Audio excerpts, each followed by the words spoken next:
اعوذ باللہ من الشیطان الرجیم، میں اللہ کی حفاظت چاہتا ہوں مردود شیطان سے۔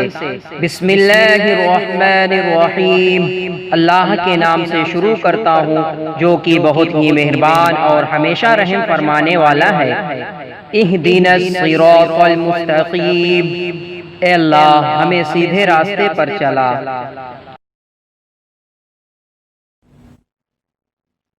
السلام علیکم ناظرین، آپ کا پھر سے خیر مقدم ہے الصراط میں۔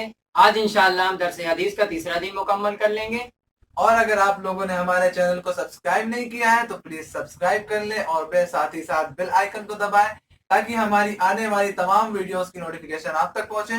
آئیے اب درس حدیث کی طرف چلتے ہیں۔ آئیے شروع کرتے ہیں۔ بسم اللہ الرحمن الرحیم۔ امام بخاری اپنی کتاب بخاری شریف کا آغاز کتاب الوحی سے فرماتے ہیں، یعنی وحی کا بیان کرتے ہیں۔ آپ اس بات سے اس طرف اشارہ کرتے ہیں کہ انبیاء کرام علیہ الصلاۃ والتسلیم پر وحی کا نازل کرنا یہ رب کائنات کی سنت کریمہ رہی ہے، تو لہٰذا سیدنا محمد مصطفیٰ صلی اللہ علیہ وآلہ وسلم پر وحی کا نزول یہ کوئی تعجب کی بات نہیں ہے۔ آپ کتاب الوحی کے تحت پہلا باب جو ذکر کرتے ہیں وہ کیا ہے؟ باب کیف کان بدء الوحی الی رسول اللہ صلی اللہ علیہ وآلہ وسلم، یعنی رسول اللہ صلی اللہ علیہ وسلم پر ابتدائے وحی کی کیفیات۔ اور ہم نے بتایا تھا کہ امام بخاری کی عادت کریمہ رہی ہے کہ ترجمۃ الباب کی اس بات کے لیے وہ قرآن کی کوئی نہ کوئی آیت ذکر کرتے ہیں۔ تو وحی کے متعلق امام بخاری سورہ نساء کی آیت کریمہ پیش کرتے ہیں۔ آئیے پڑھتے ہیں۔ اعوذ باللہ من الشیطان الرجیم، بسم اللہ الرحمن الرحیم۔ انا اوحینا الیک کما اوحینا الی نوح والنبیین من بعد۔ رب کائنات ارشاد فرماتا ہے، بے شک ہم نے آپ کی طرف وحی فرمائی جیسے ہم نے نوح اور ان کے بعد دوسرے نبیوں کی طرف وحی نازل فرمائی۔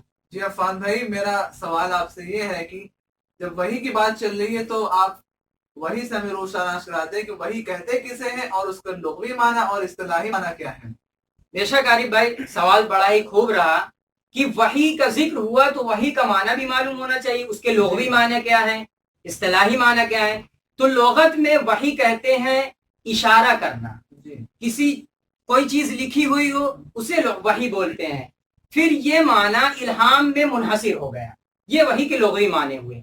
اصطلاحی معنی وحی کسے کہتے ہیں؟ وحی ان کلمات الہیہ کو کہتے ہیں جو رب کائنات اپنے انبیاء علیہ الصلاۃ والتسلیم اور اولیاء کرام کی طرف القاء فرمائے، اور یہ القاء کبھی فرشتے کے واسطے سے ہوتا ہے، وہ فرشتہ دکھائی بھی دے اور سنائی بھی دے اس کا کلام، جیسے کہ جبریل علیہ السلام کا کسی خاص صورت میں آنا اور رب کائنات کا کلام پہنچانا۔ کبھی بغیر مشاہدے کے ہوتا ہے کہ رب کائنات کا کلام سنائی دے، جیسے کہ موسیٰ علیہ السلام کا رب کائنات کا کلام سننا۔ کبھی یہ ہوتا ہے کہ نبی کریم صلی اللہ علیہ وسلم ارشاد فرماتے ہیں کہ میرے دل میں یہ بات ڈال دی گئی۔ حدیث پاک میں آتا ہے کہ رسول اعظم صلی اللہ علیہ وآلہ وسلم ارشاد فرماتے ہیں کہ جبریل علیہ السلام نے میرے دل میں یہ بات ڈال دی۔ جی عفان بھائی، آپ نے جو سمجھایا وہ بات سمجھ میں آ گئی۔ عفان بھائی، میرے ذہن میں یہ سوال گردش کر رہا تھا کہ وحی کے جو آپ صلی اللہ علیہ وسلم پر نازل ہوتی تھی اس کے کیا کیفیات اور بھی ہیں یا صرف ایک ہی طرز پر آپ صلی اللہ علیہ وسلم پر وحی نازل ہوتی تھی؟ اس پر کچھ روشنی ڈال دیں۔ بے شک عارف بھائی، آپ کا سوال بڑا ہی اچھا رہا کہ وحی کے ہم نے معنی تو جان لیے، یہ وحی کا جو نزول تھا رسول اعظم صلی اللہ علیہ وسلم پر کیا ایک ہی کیفیت پر نازل ہوتا تھا یا اس کئی کیفیتیں تھیں؟ تو بے شک اس کی کئی کیفیتیں تھیں۔ علامہ غلام رسول سعیدی صاحب ان کیفیات کا ذکر فرماتے ہیں اور علامہ بدر الدین عینی کے حوالے ذکر کرتے ہیں۔ آئیے اس کو پڑھ لیتے ہیں۔ پہلی کیفیت ذکر فرماتے ہیں کہ حضرت موسیٰ علیہ السلام کا کلام قدیم کو سننا جیسے کہ قرآن مجید میں ہے، اور ہمارے نبی صلی اللہ علیہ وآلہ وسلم کا کلام قدیم سننا جیسے کہ احادیث صحیحہ میں ہے۔ دوسری قسم کیا ہے کیفیت نزول کی؟ وحی کیسے نازل ہوتی تھی؟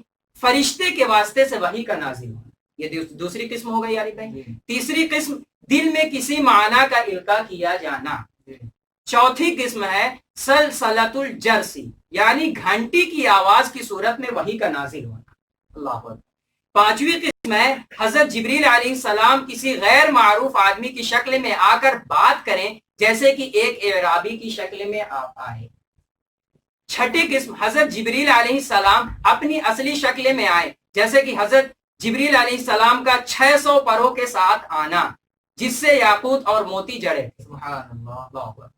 7ویں قسم وحی کس طرح نازل ہوئی؟ حضرت جبریل علیہ السلام کسی معروف آدمی کی شکل میں آئے جیسے کہ حضرت دحیہ کلبی کی شکل میں آپ آئیں۔ 8ویں قسم اللہ رب العزت براہ راست بیداری میں آپ سے ہم کلام ہوں جیسے شب معراج میں پردے کی اور سے کلام فرمایا۔ اللہ اکبر۔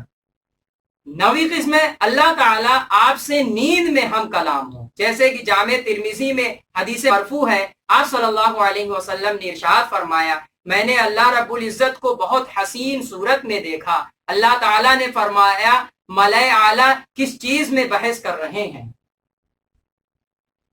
10ویں قسم نبی کریم صلی اللہ علیہ وسلم کو خواب میں کوئی واقعہ دکھایا جائے جیسے کہ حضرت ابراہیم علیہ السلام نے خواب میں دیکھا کہ وہ حضرت اسماعیل علیہ السلام کو ذبح کر رہے ہیں۔